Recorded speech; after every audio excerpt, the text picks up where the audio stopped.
देखिए, ये सभी आज जो इकट्ठे हुए हैं यहाँ पर, हिंदू जो एकता दिखाई है यहाँ पर गढ़साना में, आज सभी इकट्ठे हुए हैं। सब में बहुत ज़्यादा जोश और गुस्सा भरा हुआ है। जो बांग्लादेश में जो हिंदुओं पर अत्याचार हो रहा है, बहन बेटियों के साथ बलात्कार हो रहे हैं, छोटी छोटी बच्चियों के साथ बुरा बर्ताव हो रहा है और उनको जिंदा जलाया जा रहा है, मारा जा रहा है, उसके खिलाफ ये आज गुस्सा देख रहे हैं। इसके लिए हमने यहाँ से ज्ञापन भेजा है राष्ट्रपति जी के नाम।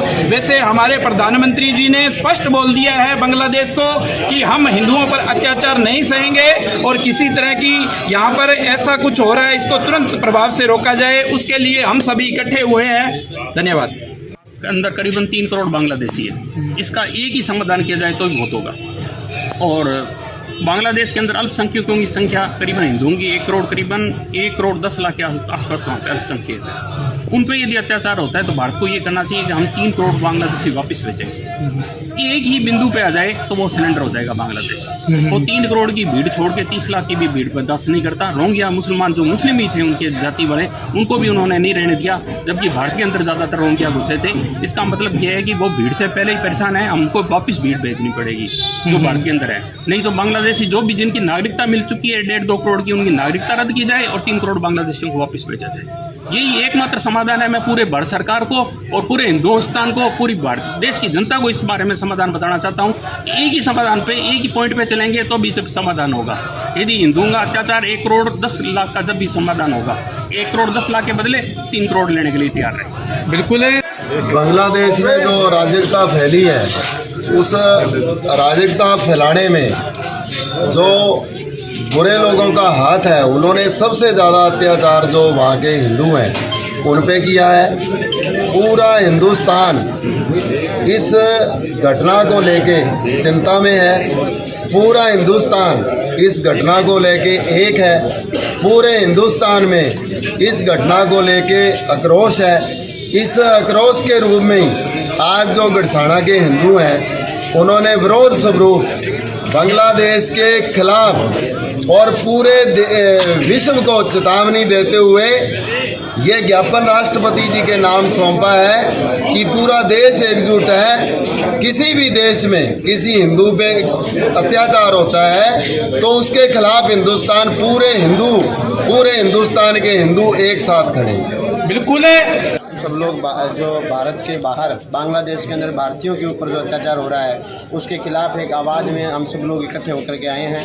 और जो आज भारत के लोगों के साथ, बहन बेटियों के साथ जो उनके द्वारा बुरा सलूक किया जा रहा है, उस आवाज़ को और उन लोगों की पैरवी के लिए हम लोग यहाँ महामहिम राष्ट्रपति जी के नाम से ज्ञापन देने के लिए आए हैं। और सब लोग एक साथ एकजुट हैं और हिंदुत्व के साथ किसी प्रकार का जो खिलवाड़ होगा उसके खिलाफ हम हमेशा आवाज़ उठाते रहेंगे और सब लोग एक साथ रहेंगे। बिल्कुल। घटना बांग्लादेश में घट रही है और जो घटना घटी है उन घटना से हर आदमी इतना उद्वेलित है कि हम कल रात से सोए नहीं।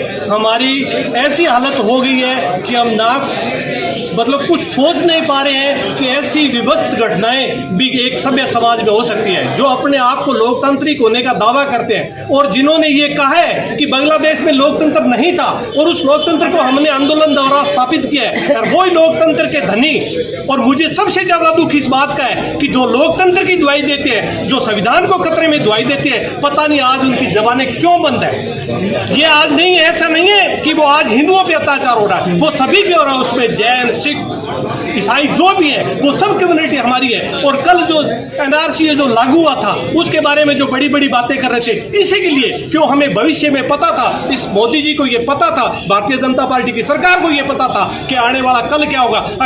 अगर नहीं सचे थे और हम लोगों ने इनका डटकर मुकाबला नहीं किया और इस सोच को हमने खत्म नहीं किया तो ये आने वाला कल हमारे लिए बहुत भयानक होगा। और मेरा सभी से निवेदन है कि आप सब इकट्ठे रहिए। इस देश में हमें डटकर लड़ना होगा, इस लोकतंत्र को मजबूत करना होगा और इसके लिए हमें संसद में भी कानूनों में सुधार करना होगा और ऐसे ऐसे कानून लागू करने हो जो अंततः गोवा हमेशा ही रक्षा कानून से ही होती है। और कानूनों में हमें अच्छा सुधार करना पड़ेगा और उन कानूनों को लागू करना होगा जो ऐसी नीतियों को पैदा करते हैं। बांग्लादेश में जिस प्रकार के अत्याचार जी, जो बांग्लादेश में हिंदुओं के साथ, जैन, पारसी या बौद्ध धर्म के लोगों के साथ हो रहा है, उसके जितनी भर्त्सना की जाए वो कम है। बहुत ही ये निंदनीय कार्य है। और बांग्लादेश में जो हिंदू भाई और दूसरे भाई हमारे रह रहे हैं, उनको हम ये कह रहे हैं कि पूरा हिंदुस्तान आपके साथ खड़ा है, हिंदुस्तान की सरकार आपके साथ खड़ी है। और जो धर्मनिरपेक्षता की बात करने वाले यहाँ दल हैं, उनको भी मैं कहना चाहूँगा कि अब आपकी धर्मनिरपेक्षता कहाँ गई। अब भी आप जागो, वहाँ जो हिंदुओं पे अत्याचार हो रहा है उसके बारे में आप कोई बोलो। अब हिंदू जाग रहा है और संगठित हो रहा है, अब हिंदू अत्याचार नहीं सहेगा। भारतवर्ष की जनता के लिए, सभी हिंदुओं के लिए बहुत ही चिंताजनक और शर्मनाक बात है कि बांग्लादेश में बच्चियों के साथ कैसा दुर्व्यवहार हो रहा है। और जो वीडियो हमें दिखाए जा रहे हैं, बताए जा रहे हैं कि ऐसा ऐसा अत्याचार, व्यभिचार वहाँ हो रहा है बांग्लादेश में हिंदुओं के खिलाफ। यह बड़ा निंदनीय मसला है।